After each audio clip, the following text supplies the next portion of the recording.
திருச்சி உறையூர்ல இருக்க வெக்காளியம்மன் கோயிலை பத்தி தான் இந்த வீடியோல நான் உங்கள்கிட்ட ஷேர் பண்ணிக்க போறேன். வானமே கூரையா கொண்ட மிக சக்தி வாய்ந்த கோயில் தான் உறையூர்ல இருக்க வெக்காளியம்மன் கோயில். ஆமாங்க, இந்த கோயில்ல அம்மன் வெட்ட வழியில காட்சியளிக்கிறாங்க. இதற்கு பின்னாடி ஒரு வரலாறே இருக்குங்க. முன்னொரு காலத்துல வன் பராந்தகன் மன்னன் உறையூரை ஆட்சி செஞ்சுட்டு வந்தாரு. சாரமாமுனிவர் சிவபெருமான் மீது தீவிர பக்தி கொண்டதுனால ஒரு அழகான நந்தவனம் அமைச்சு அதுல பூக்குற மலர்கள் எல்லாத்தையும் மலைக்கோட்டையில இருக்க தாயுமானவரோட பூஜைக்காக பயன்படுத்திட்டு வந்தாரு. ஒரு பூ வணிகர் ஒருவர் சாரமாமுனிவரோட நந்தவனத்திலிருந்து பூக்கள் எல்லாத்தையும் டெய்லி பறிச்சு கொண்டு போய் மன்னன் கிட்ட கொடுக்கறத சாரமாமுனிவர் கவனிக்கிறாரு. இதை பார்த்த சாரமாமுனிவர் ரொம்ப வருத்தப்படுறாரு. சிவபெருமானுக்காக பார்த்து பார்த்து வளர்த்த பூக்களை மன்னன் கிட்ட கொடுக்கறதா அப்படின்னு சாரமாமுனிவர் நேரா போய் மன்னன் கிட்டேயே முறையிடுறாரு. ஆனா மன்னன் சாரமாமுனிவரை ரொம்ப அவமானப்படுத்தி அனுப்பிடுறாங்க.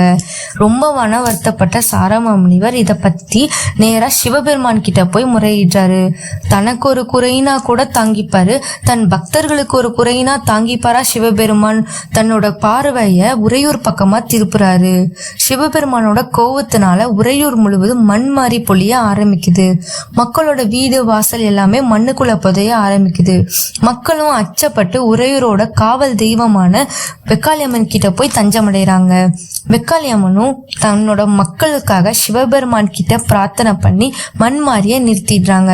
மக்கள் எல்லாரும் வீடு வாசல் எல்லாம் இழந்துட்டு வெட்ட வெளியில தங்குறத பார்த்து மனம் வருந்திய வெக்காளியம்மன் தன்னோட மக்களே வீடு வாசல் இல்லாம கஷ்டப்படும் போது எனக்கு மட்டும் எதுக்கு கோயில் அப்படின்னு அம்பாலும் வெட்ட வெளியில அமர்றாங்க.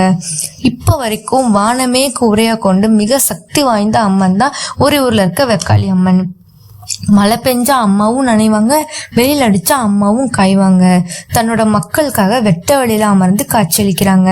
இது மட்டும் இல்லைங்க, அம்மனோட கோயில்ல இன்னொரு சிறப்பு இருக்கு.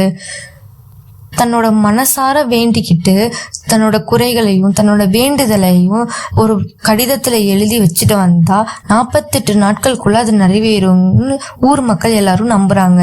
நீங்களும் ஒரு முறையாவது வெக்காளியம்மன் கோயிலுக்கு போய் வேண்டுதலை எழுதி வச்சுட்டு வாங்க, அம்மா கண்டிப்பா நிறைவேற்றுவாங்க. உங்களை யாராவது வெக்காளியம்மன் கோயிலுக்கு போயிருந்தீங்கன்னா கமெண்ட்ல சொல்லுங்க. இந்த வீடியோ பிடிச்சிருந்துச்சுன்னா லைக் பண்ணிட்டு வெக்காளியம்மன் போட்டின்னு கமெண்ட் பண்ணுங்க. மறக்காம என்னை சப்ஸ்கிரைப் பண்ணிக்கோங்க. தேங்க்யூ.